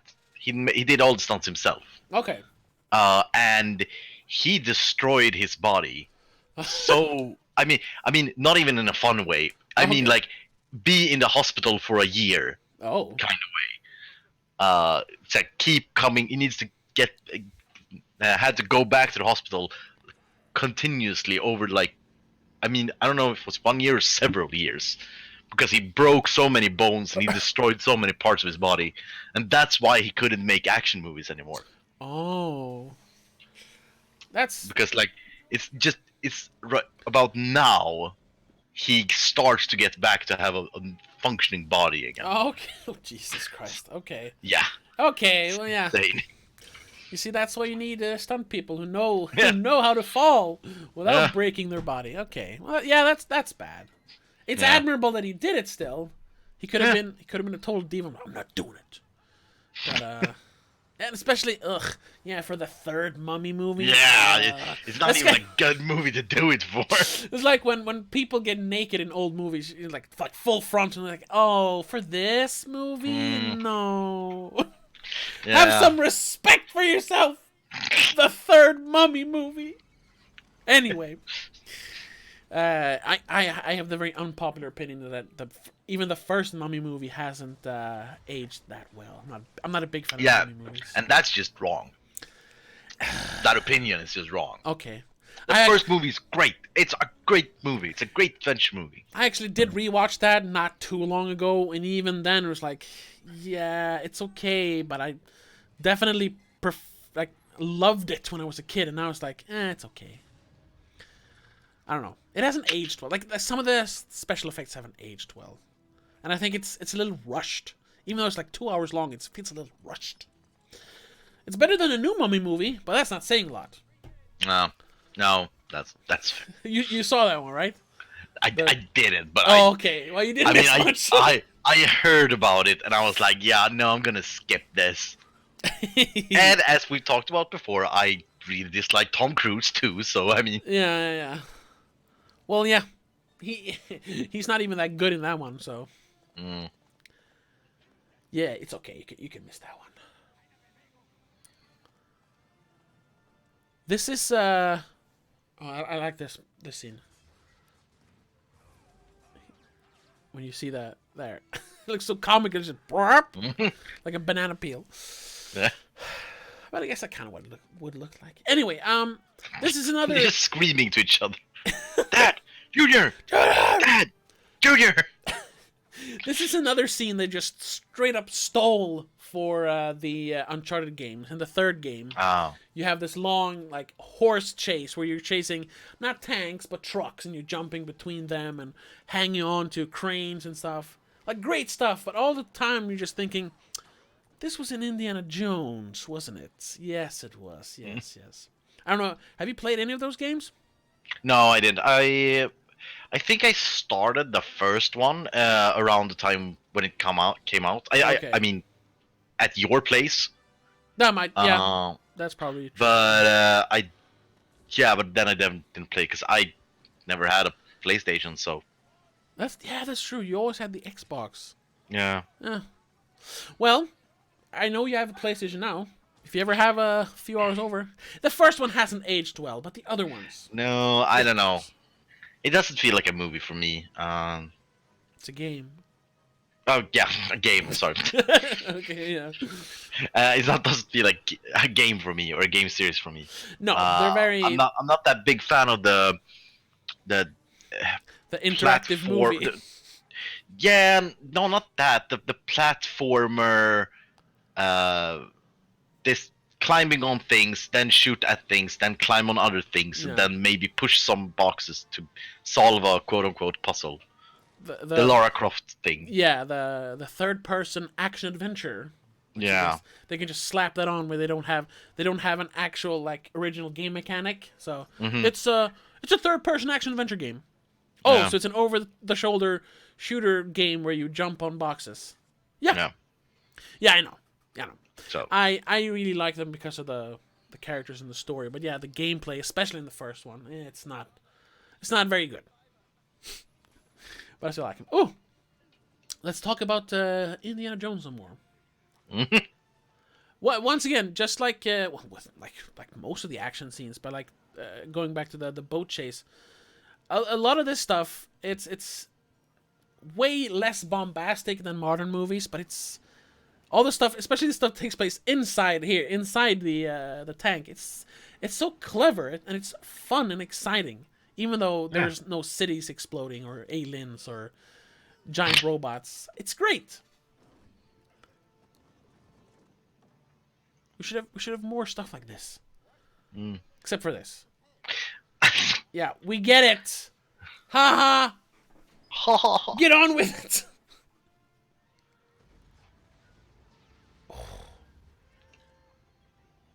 Oh no, we missed that. That was in the last scene when they were before they started. But yeah, we missed the Wilhelm scream. I forgot to mention that. Which nope. I'm not gonna. I was gonna mention Star Wars, but I'm not gonna. I'm done. So you just mentioned that you. I know, but I was gonna mention a gripe I have. I'm not gonna do that. Here, however, is I don't like this now because he's about to hit the wall over there. Oh yeah. Yeah, and in like there's been a couple of those like plot holy things, but this one is so obvious. Like he doesn't actually get out of this one; they just on accident save him, and it feels a little like I don't know. Yeah, but is Indiana Jones meant to be good at what he's doing? I think so. Like from the first movie, he's supposed to be good at what he does. But I know there's a lot of like accidental saves throughout these movies, but you usually don't think of it too much because it makes sense. But this one is just like he's seconds away from being crushed, and then out of nowhere, the guy shoots a gun and the bullets bounces around and accidentally hits him in the head, and he accidentally pushes the lever to the right, and then but it's once again a minor nitpick. Oh, you just elbow an elderly man off a tank. That's how you do it. Oh no. Like, this is super exciting though, in spite of the minor nitpicks I have. This is still a great scene. Yeah, that's why I'm quiet. I'm just enjoying the movie at this point. I'm trying to find things to say, but I'm like, this is so cool. Yeah, this is good. I know. I don't know if I mentioned at the beginning, but the first time I watched this, I was like, I think it was what could have been 10, I think. So when we first see the fedora guy in the beginning of the movie, I thought they had replaced. Like I was truly like fooled by that one. What? Yeah, I don't know if I don't know if I mentioned that then, but I should mention it now.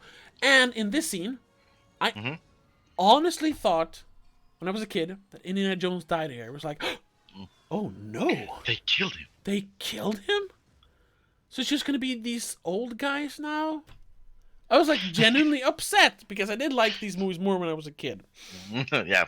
And then I genuinely enjoyed them, which we all did. Yeah, and I like rewatching this. Like I said, I think I genuinely enjoy this now. But it's like, and it's just the right amount of time before he appears again that you actually think that like, wait, maybe?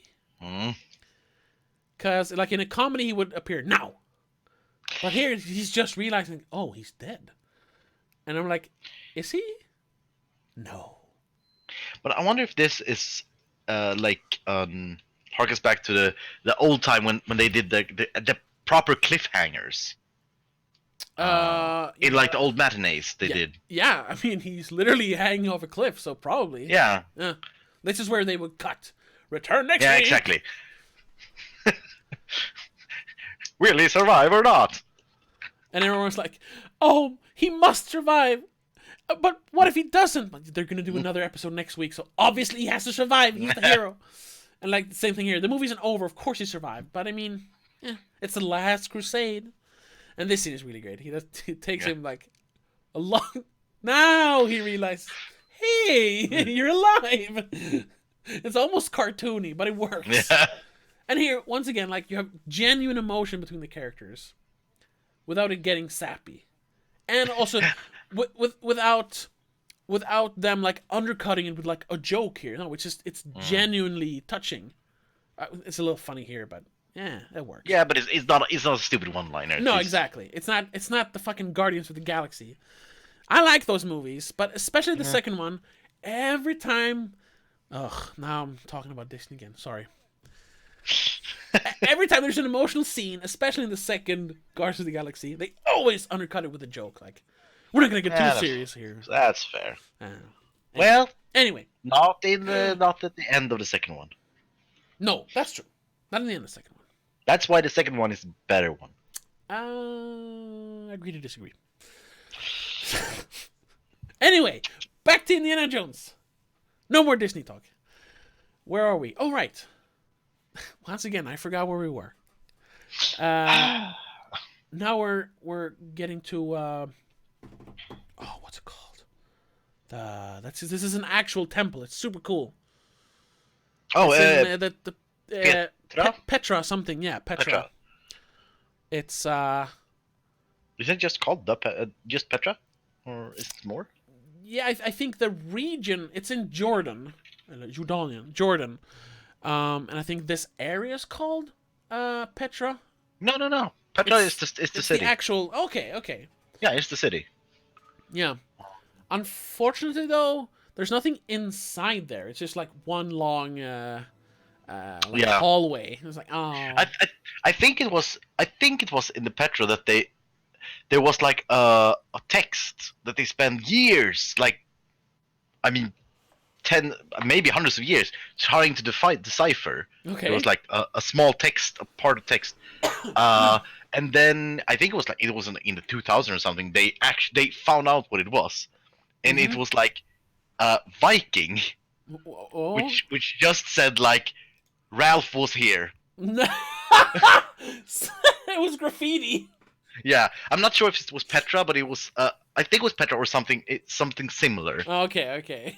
That's good. They spent like years. What does it mean? What can it be? So, yeah, I was here. It was because people have always been people. Yeah, exactly. It was the Viking equivalent of send nudes. Yeah. Oh, that's like a story that I heard many years ago about the Return of the Jedi, the third Star Wars movie. Weren't we supposed to stop talking about? But that's not Disney. That's the old Star Wars. But anyway, it's not about anything about the actual Star Wars. They shot a bunch of stuff in the desert for the opening stuff when they rescue Harrison Ford or Han Solo from Jabba the Hutt. And they blow up that big ship in the end, or the end of that sequence. Yeah. Many, like 5-10 years after they had finished shooting there was an archaeological expedition in that area of the desert. And they started finding, like, these, like, big, like, carvings with these strange symbols on it. And they were like, oh my god, this is an entirely new civilization. Like, this is going to be like the find of the century, until they realized that they were just finding like scraps left after the explosion of that ship in Star Wars. It was just props and like plywood. And they were like, like, their lives were for a brief moment, they were like the greatest pioneers on Earth. And it was like, oh, we just find an old movie set. Fuck you, George Lucas. I wonder if something similar ever happened. That must have happened in other movies, like this. If they left something behind, like, oh, we found this. Oh no, or like the Viking thing. I have to revise what I said before. Okay. It wasn't Petra. It was Hagia Sophia. Oh, in Turk? No, where's that? It's. I don't know, Constantinople, Istanbul. Yeah. Okay, yeah. So that's where it was, and it was Halvdan. It's was the oh, okay, yeah. graffiti. So yeah. Oh, yeah, just finding some takes you years to interpret, and it's like, oh, that's offensive. Ew, what the hell? They shot him.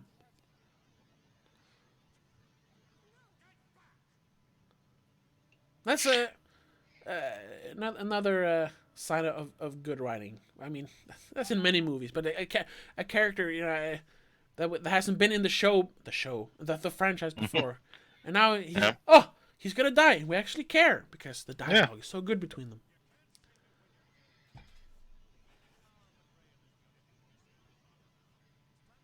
This is when he actually becomes like a really bad guy. Before this, like I said, he's just been there, but now he shot him. He shot Sean Connery.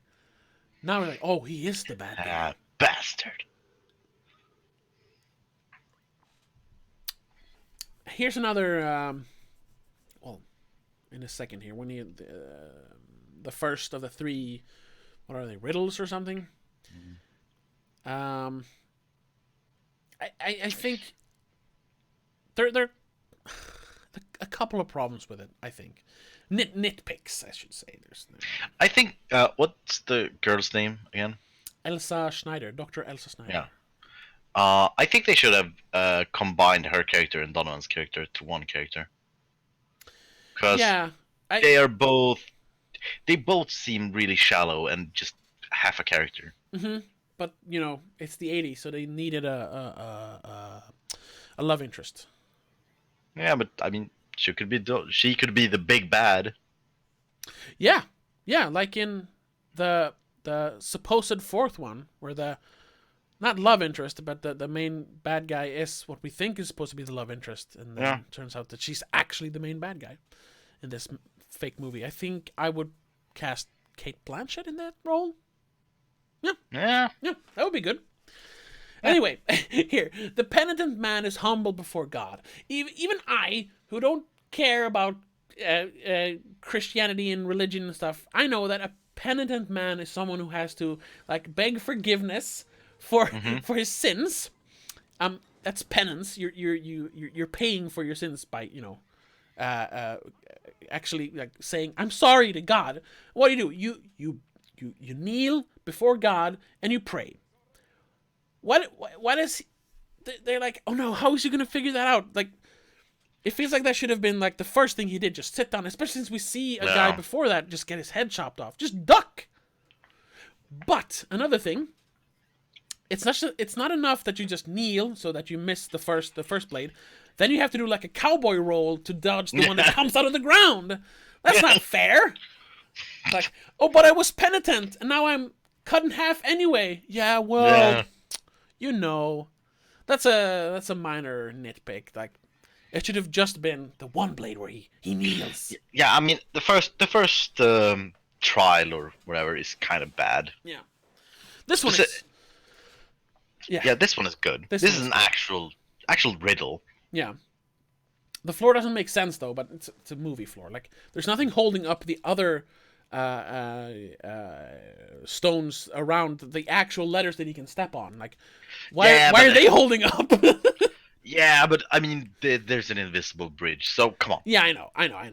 Yeah, it's not God and stuff. God is holding the pieces up. Yeah, definitely. Of course. That's not as annoying as the second Blade. No. And not as annoying as the second Blade movie. Stupid. Anyway.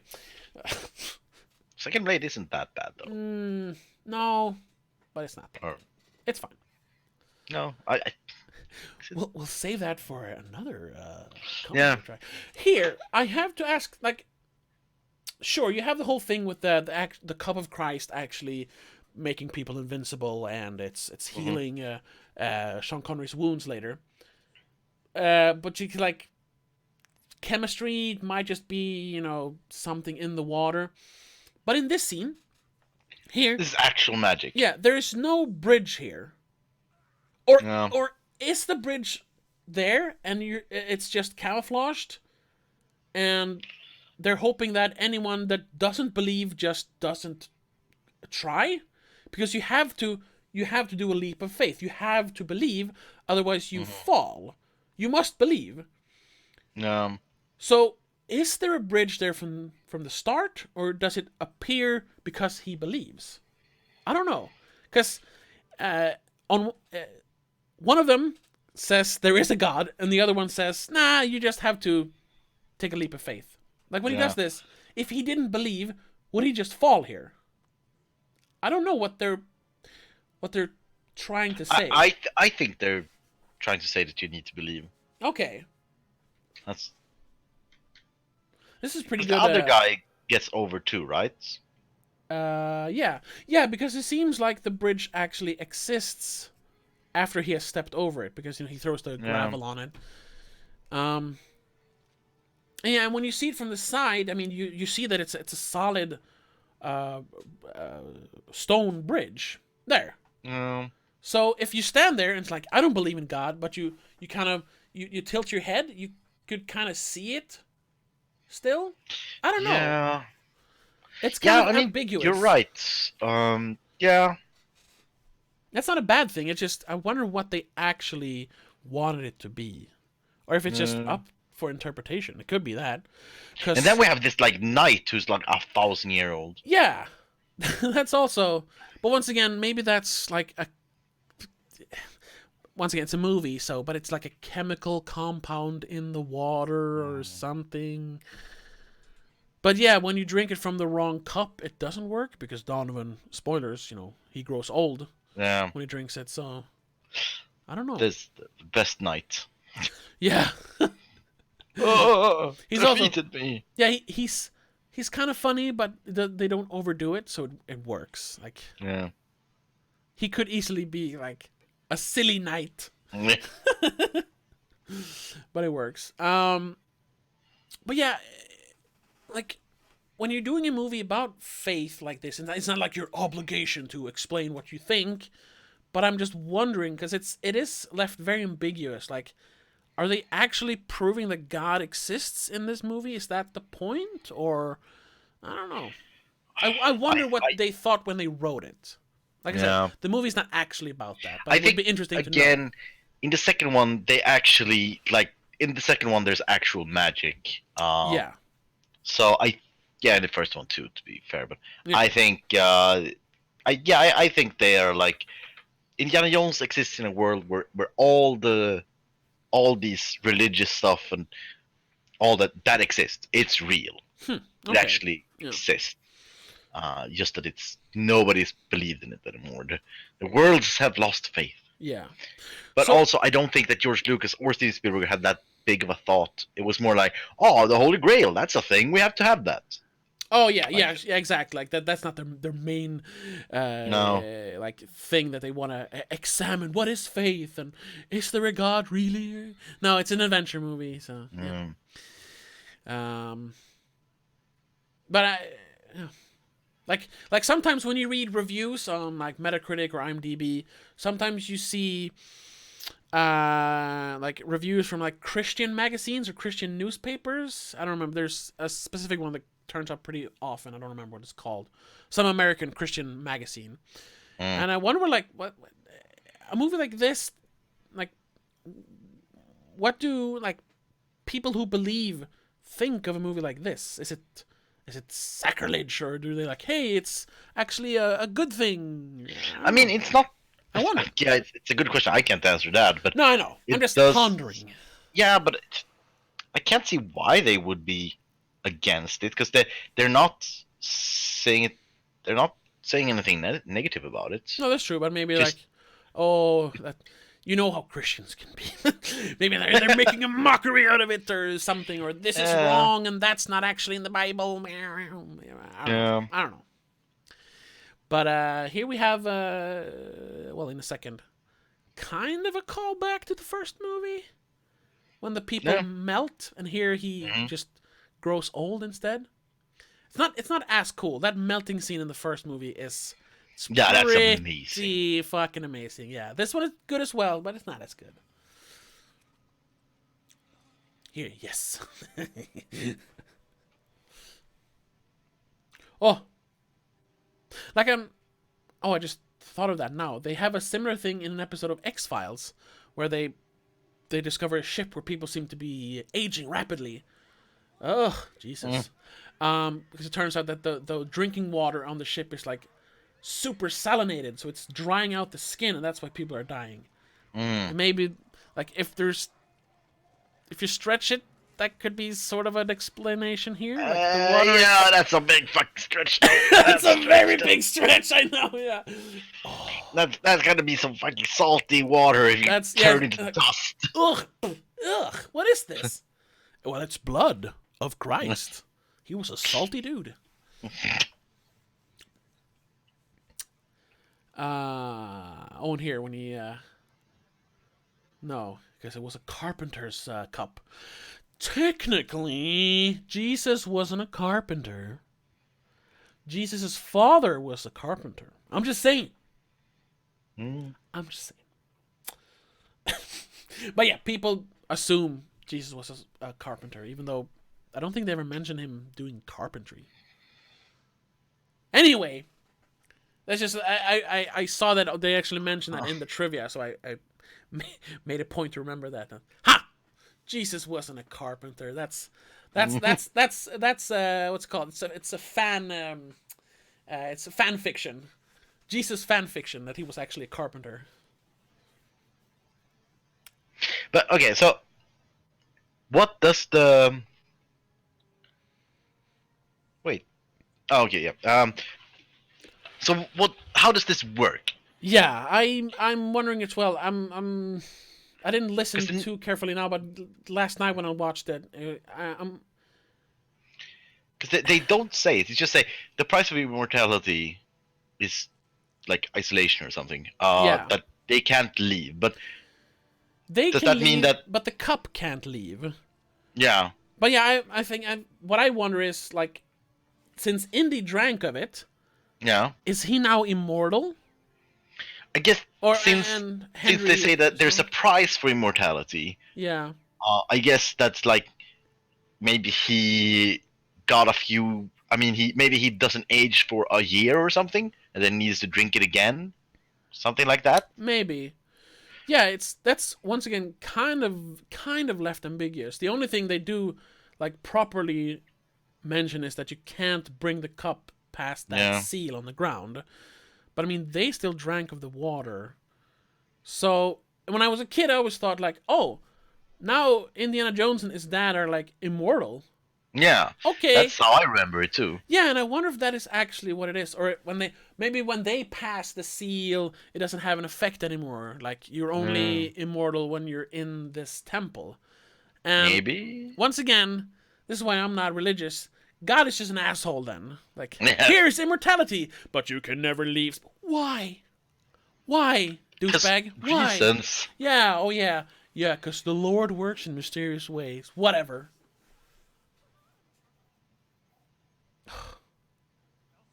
And it's also, it's a nitpick once again. Like,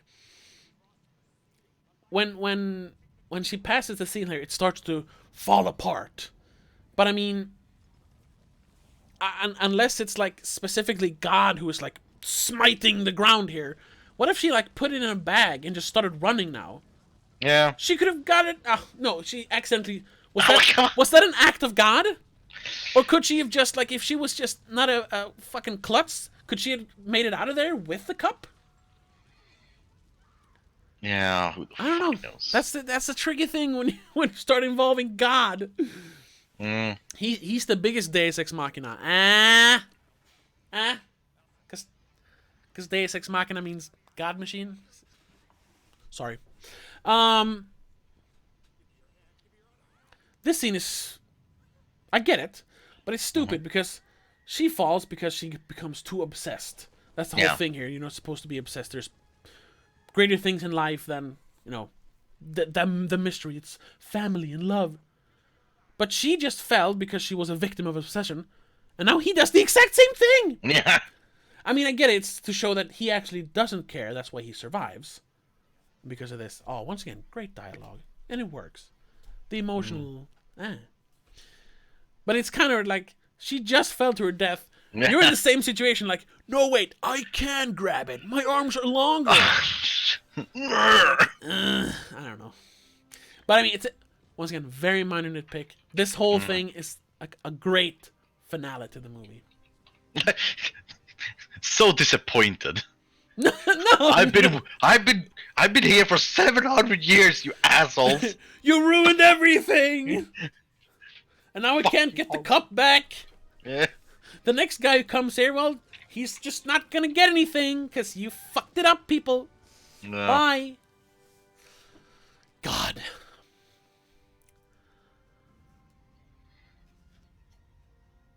And well, yeah. Here's the kind of the ending. Oh yeah, and I'll talk about that in a second. First of all, this is filmed at the actual temple.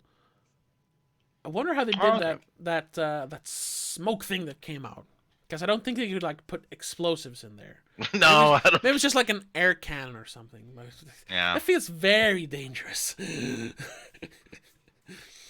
to do that at the actual temple or whatever it is. But yeah, this is a great wrap up. And now, yeah, remember when I mentioned the dog in the beginning, and you didn't remember why I mentioned it? Here it comes. Now we know that. Oh, that was a dog in the beginning. Haha. Do you remember? Yeah. Yeah. Anyway, that was a dog that was called Indiana. That was why I mentioned the dog. The great mystery has been solved.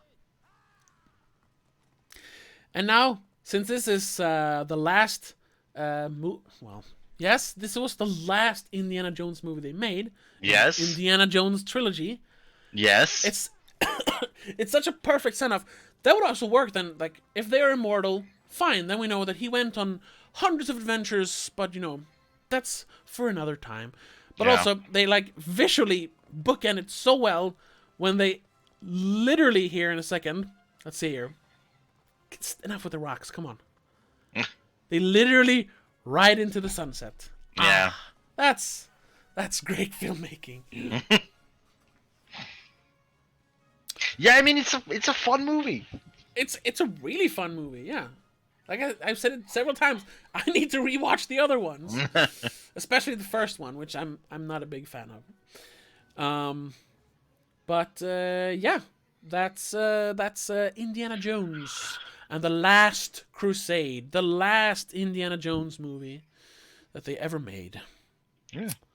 I mean, if I would, would get the chance to make another one, I mean, I wouldn't go the like religious route or the like historical route. I would go more like a paranormal / sci-fi route, because Harrison Ford would be older, so you couldn't do it in the 30s. You would have to do it like in the 50s or maybe even 60s.